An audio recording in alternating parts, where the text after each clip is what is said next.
On peut alors passer à la deuxième chose, c'est qu'il constitue un niveau important de la chaîne alimentaire puisqu'ils sont la nourriture, constituent la nourriture pour les consommateurs et les décomposeurs et ils sont alors à la base du fonctionnement de la chaîne alimentaire et avec les végétaux, dont vous voyez ici, qui sont les producteurs primaires et qui sont la base de toute la chaîne trophique. Troisième argument dont j'ai parlé tout à l'heure, c'est les habitats et les climats. Si vous prenez le globe terrestre, vous voyez l'organisation générale donc des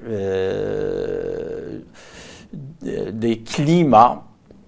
Donc, en partant des zones arctiques vers les zones tempérées, les zones tropicales ou subtropicales, ou si on considère des zones azonales qui ne font pas partie de ces grands groupes, on peut toujours faire une liaison entre le type de végétation et un climat. Par exemple, la toundra ou la taïga sous climat arctique, puis dans les forêts tempérées, les différents types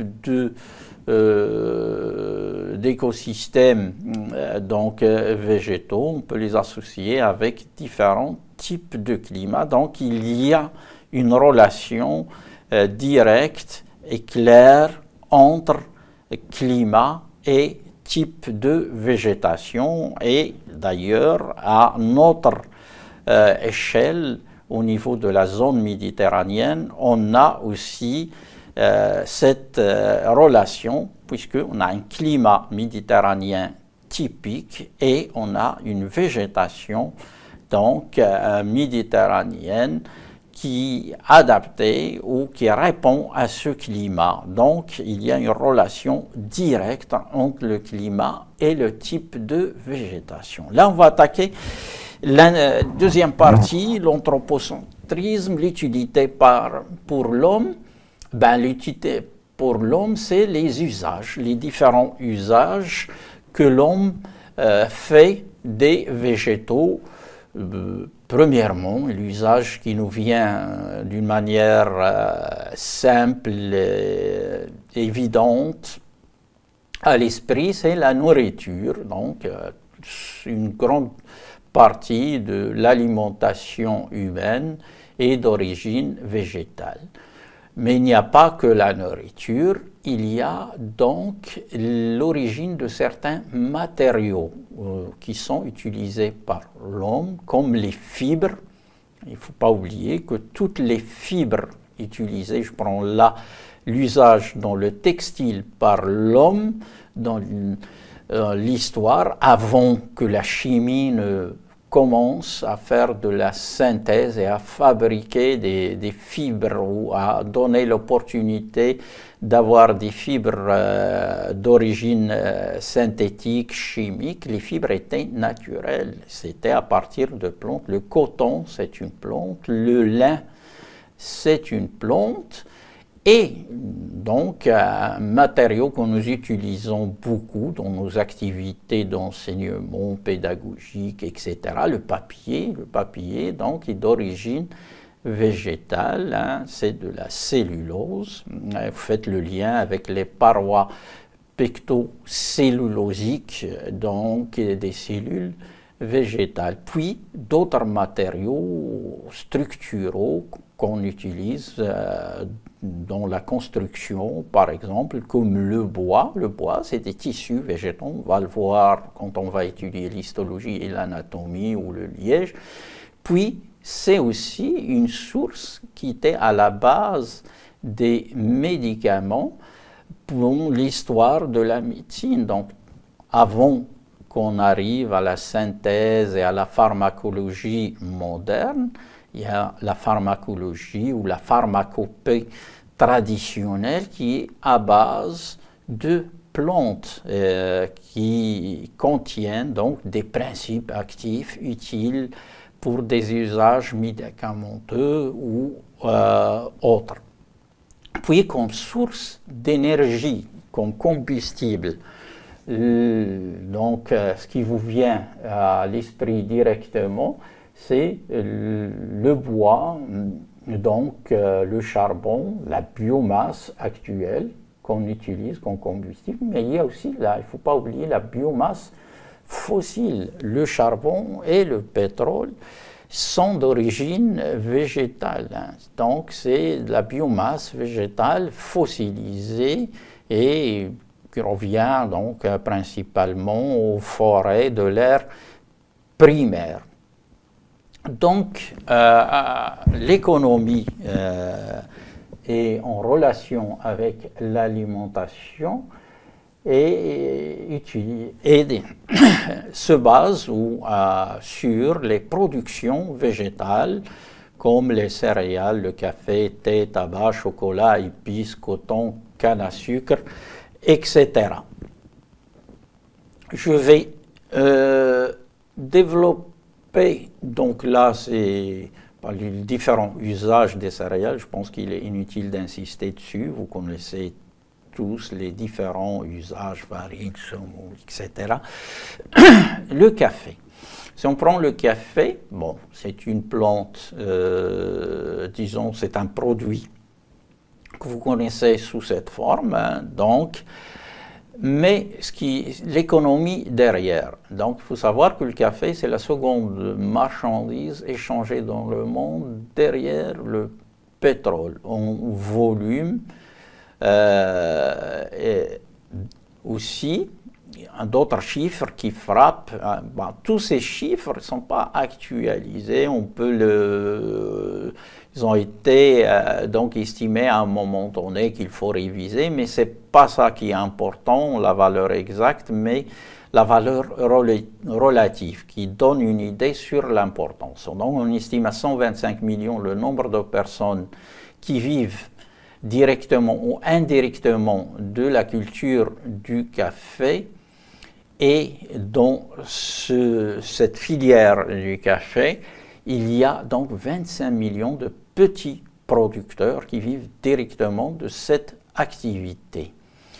À l'échelle du monde, on estime qu'il y a 400 milliards de tasses de café qui sont bues par an, soit environ 12 000 tasses par seconde. Encore une fois, les chiffres ne sont pas des chiffres qu'on peut tenir comme exacts, puisque c'est des estimations qui ont été faites à un moment donné et qui peuvent changer. Mais ce n'est pas ça qui est important. Ce qui est important, c'est l'ordre de grandeur, c'est l'aspect relatif pour frapper donc l'esprit, voir l'importance de cette activité donc, de production du café.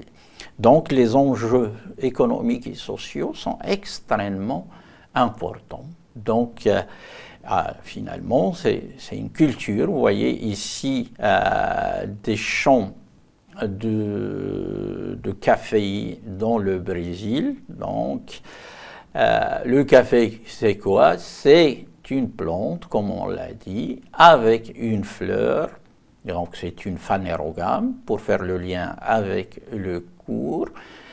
Et cette fleur donc produit un fruit que vous voyez ici, et à l'intérieur de ce fruit il y a la graine qui va être torréfiée, modifiée pour devenir le produit exporté, vendu et consommé par l'homme. Et derrière chaque culture, chaque plante, il y a une histoire. L'histoire du café aussi passionnante, puisqu'à l'origine vient d'Éthiopie, c'est les Arabes qui ont été les premiers consommateurs et utilisateurs qui l'ont importé au Yémen, et après c'est les relations avec l'Empire ottoman et l'Arabie qui a fait introduire l'utilisation ou la consommation du café en Europe, et on connaît après l'histoire et l'importance de cette histoire. Donc c'était pour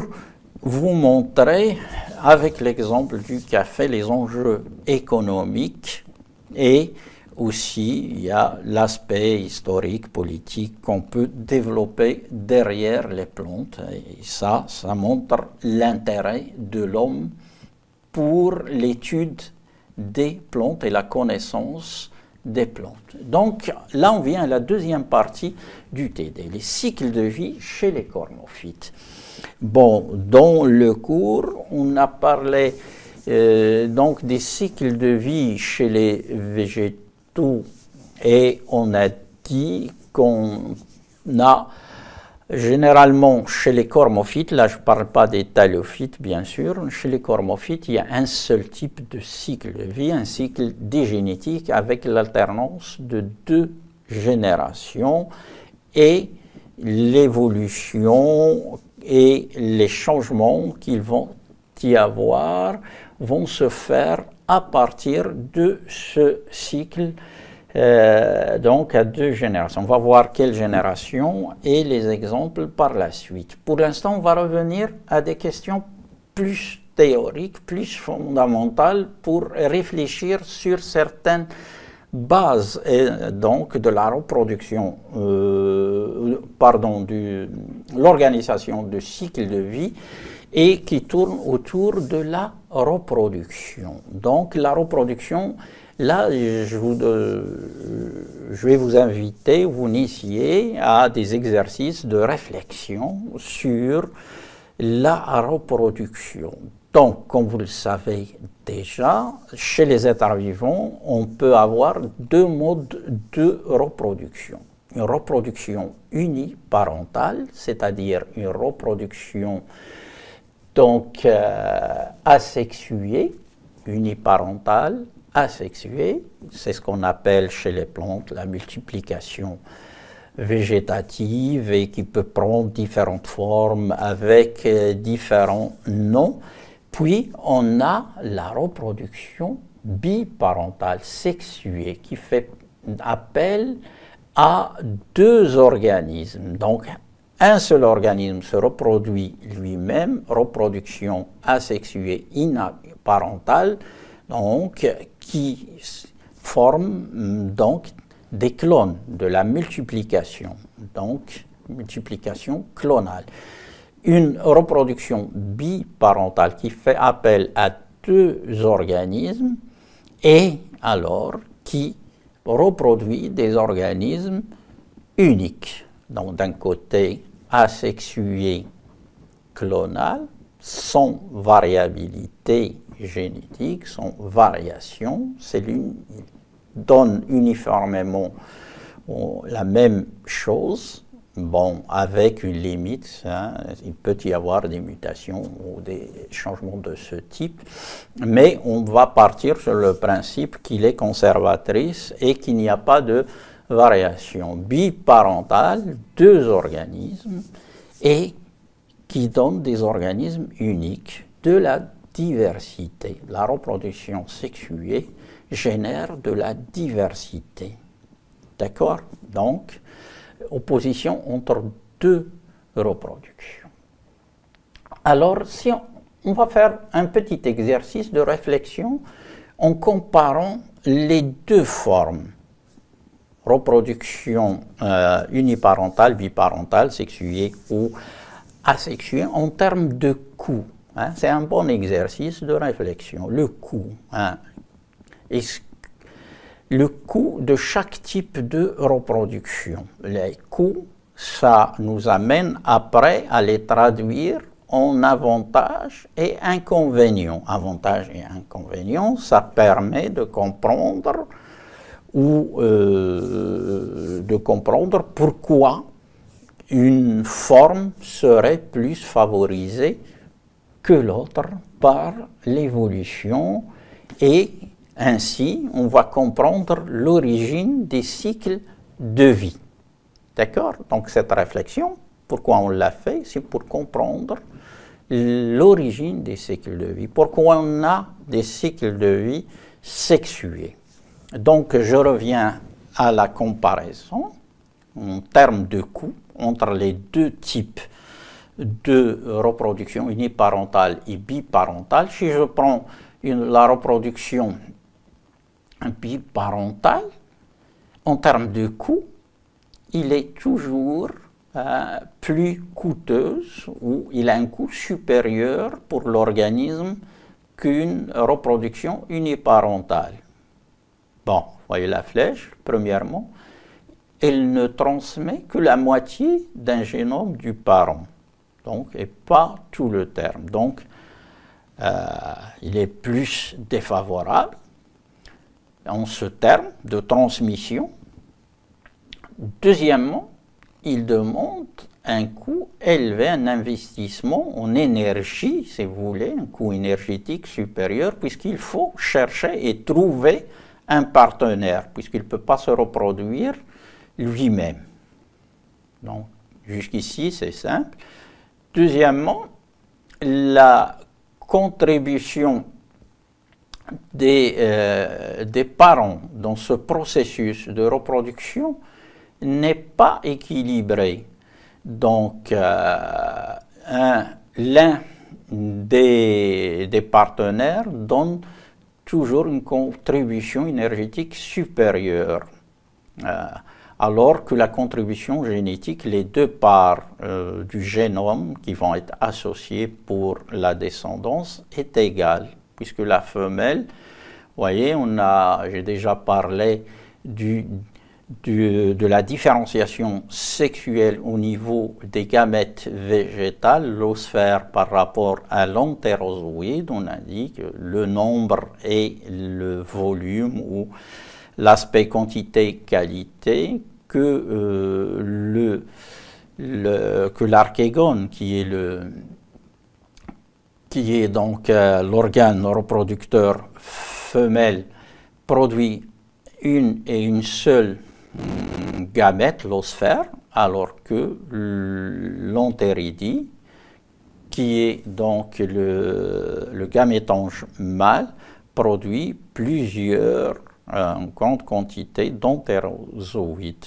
Donc, au moment de la fécondation, l'investissement en termes énergétiques de la femelle est supérieur à celui du mâle. Dernière chose, la reproduction asexuée est un processus long et moins productif que la reproduction sexuée.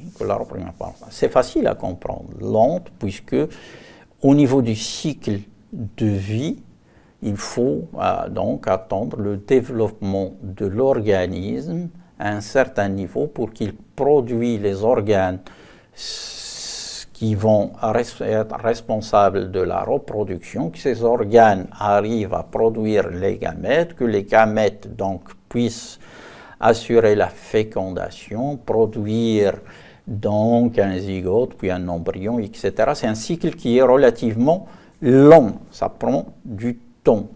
Et aussi moins productif, l'association de deux organismes va donner un nombre réduit de progéniture, donc une taille faible. Alors que la reproduction asexuée, il peut être exponentiel, donc il se fait à un rythme beaucoup plus rapide et permet de donner une descendance plus nombreuse. Donc avec cela, on arrive à une conclusion que la reproduction biparentale a un coût supérieur à la reproduction uniparentale. Donc on est en quelque sorte dans un paradoxe. Comment l'évolution a choisi des cycles de vie basés sur la reproduction sexuée biparentale qui est coûteuse au détriment d'une reproduction qui est moins coûteuse. Pourquoi ce choix?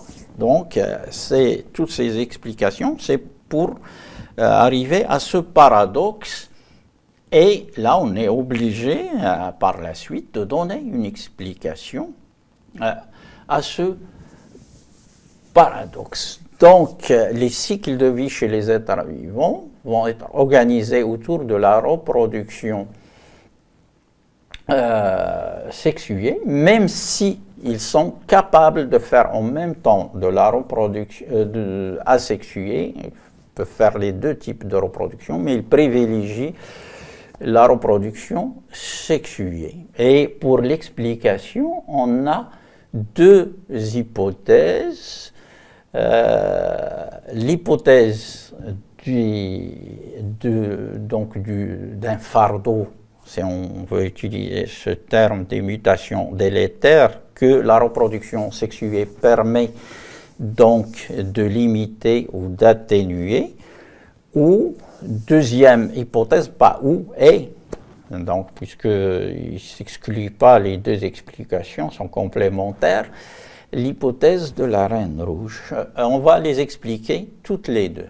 Premièrement, les mutations délétères. On a vu que tout à l'heure j'ai parlé de clones et d'absence de diversité. Or, les êtres vivants, donc le matériel génétique des êtres vivants, ça c'est des notions génétiques que vous allez voir, arrivent des accidents donc, qui sont très fréquents. Ce sont des mutations. Et les mutations peuvent générer des caractères qui ne sont pas en faveur des organismes vivants et qui peuvent avoir des conséquences très graves sur les êtres vivants. On parle de mutations délétères. Or, d'une manière générale, ces mutations sont récessives. Donc, ce qui fait que si on fait de la reproduction sexuée, donc, on arrive à produire plus d'hétérozygotes, il y a plus de diversité, et chez les hétérozygotes, ce caractère récessif sera masqué, il ne s'exprimera pas. Donc, ce fardeau génétique va être atténué ou éliminé. Alors que dans une mode de reproduction sexuée, dès que ce caractère délétère apparaît, on va avoir une tendance à le conserver, puisqu'il n'y aura pas les mécanismes de recombinaison génétique liés au processus cytologique de division cellulaire méiotique, aux réductions chromatiques qui permettent donc de favoriser les recombinaisons génétiques. Il n'y a pas ce type de processus, on est dans des mitoses et ce caractère sera conservé. On va avoir beaucoup de monozygotes, une tendance à conserver le caractère et ne pas le diluer ou s'en débarrasser. Donc c'est un avantage énorme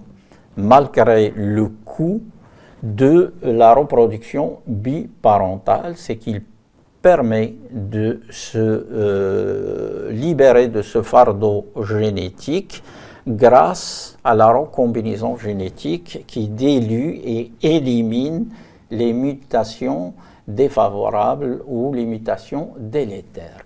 Alors, deuxième argument en faveur de la reproduction sexuée par rapport à la reproduction asexuée, c'est l'hypothèse de la reine rouge.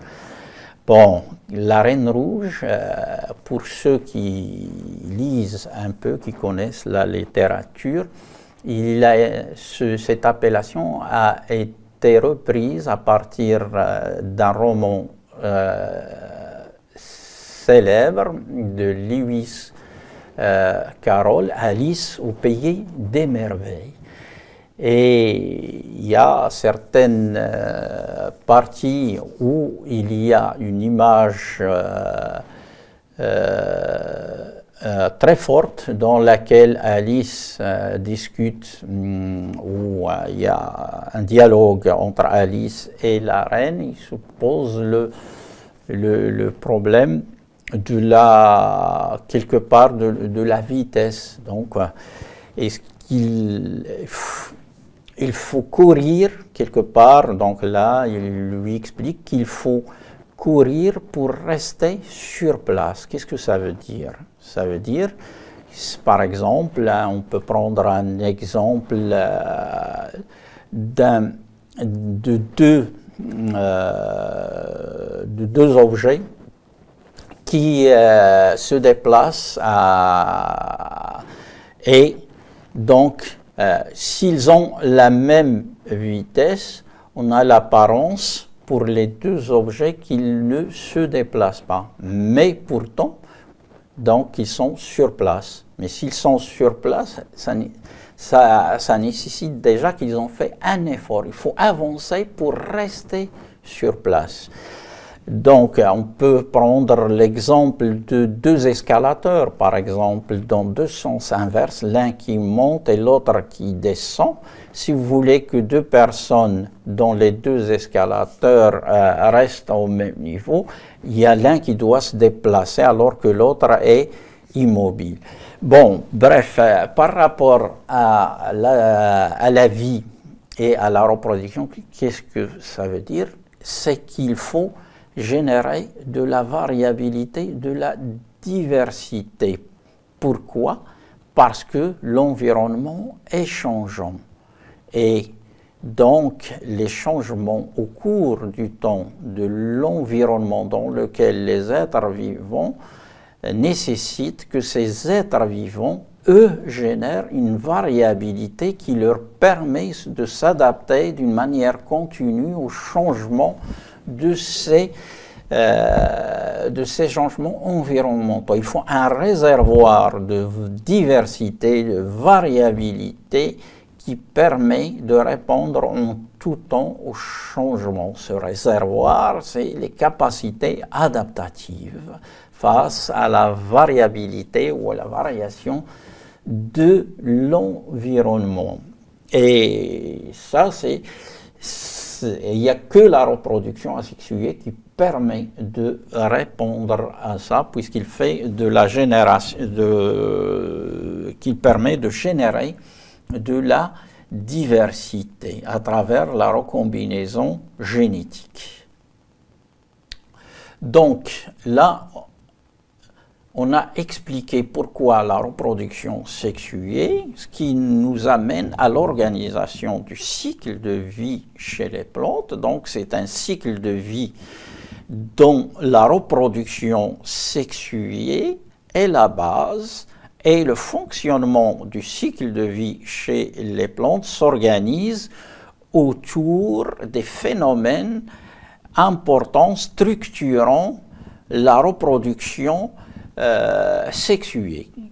Donc, les deux phénomènes fondamentaux, ce sont des phénomènes cellulaires et qui sont à la base de l'organisation de la reproduction sexuée, c'est la fécondation et la méiose. Ce sont deux phénomènes cytologiques qui marquent donc des points importants de la structure d'un cycle de vie. La fécondation, c'est quoi? C'est la réunion de deux gamètes, c'est-à-dire un gamète, c'est quoi? C'est un organisme cellulaire haploïde. Du point de vue génétique, c'est une cellule avec la moitié du génome, hein? Haploïde, avec la moitié du nombre de chromosomes. L'association des deux, c'est la fécondation, donne le zygote. Hein, que vous voyez dans la partie rouge du graphe, le zygote a 2 N chromosomes, l'œuf zygote qui va donner l'embryon, et l'embryon va donc se développer pour donner l'organisme végétal par donc une succession des mitoses qui constituent les processus de croissance et de développement de l'organisme végétal. Bon, ça, c'est l'un des deux moments dont je parlais. Les gamètes, je rappelle, des organismes cellulaires haploïdes, avec la moitié du nombre de chromosomes, la moitié du génome. Il vient d'où? Alors, ils sont produits par un organisme qui est donc haploïde. Cet organisme lui-même, il a été formé à partir d'une cellule haploïde. quelle est cette cellule haploïde à l'origine de cet organisme haploïde qui va produire les gamètes? Ce sont les méiospores, c'est-à-dire les cellules issues d'un phénomène cytologique de réduction chromatique, la méiose. Donc la méiose, c'est le moment où il y a réduction chromatique de 2N. Donc ces deux phénomènes cytologiques isolent deux moments importants dans le cycle de vie. Une partie haploïde et une partie diploïde. C'est pour ça qu'on parle d'un cycle digénétique. Partie diploïde, diplophase en rouge sur le schéma et la partie haploïde, haplophase en bleu sur le schéma. Maintenant qu'on a ces deux moments structurants du cycle de vie, et donc qui est organisé autour de la reproduction sexuée, on va détailler un peu plus. Donc, chaque phase, l'haplophase en bleu, la diplophase en rouge, correspond à un organisme différent. Donc, le cycle de vie, au moins théorique dont je parle ici, est constitué par deux périodes, donc deux périodes qu'on peut délimiter grâce à deux mécanismes cytologiques, la fécondation et la méiose, deux périodes. Donc, haplophase, diplophase, correspondant à deux organismes différents. L'haplophase, c'est le gamétophyte, l'organisme végétal, on l'appelle un gamétophyte. Pourquoi un gamétophyte? Puisque c'est lui qui porte les gamétonges, qui vont produire les gamètes. Donc c'est un organisme haploïde. Le diplophase, c'est le sporophyte. C'est quoi le sporophyte? C'est l'organisme végétal issu du développement du zygote, donc diploïde, et qui va porter les sporonges.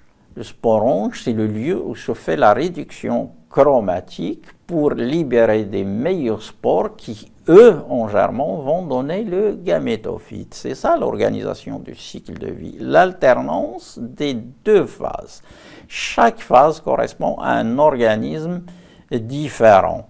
Et l'évolution chez les cormophytes se fait à partir du rapport de l'organisation et de l'importance relative entre ces deux types de génération, tout en restant dans un cycle digénétique. Donc, chez toutes les cormophytes, le cycle est digénétique. Ce qui va varier, c'est l'importance relative des deux phases et des deux organismes.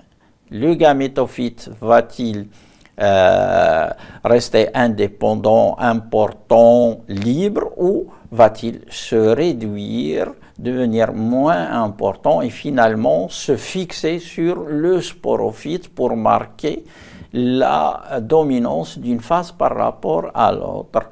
C'est ça l'évolution du cycle de vie chez les cormophytes. C'est un rapport de dominance avec, bien sûr, les conséquences au niveau de l'organisation et du fonctionnement des appareils reproducteurs. C'est ce qu'on verra dans les TD suivants. Donc, merci pour votre attention et à la prochaine séance.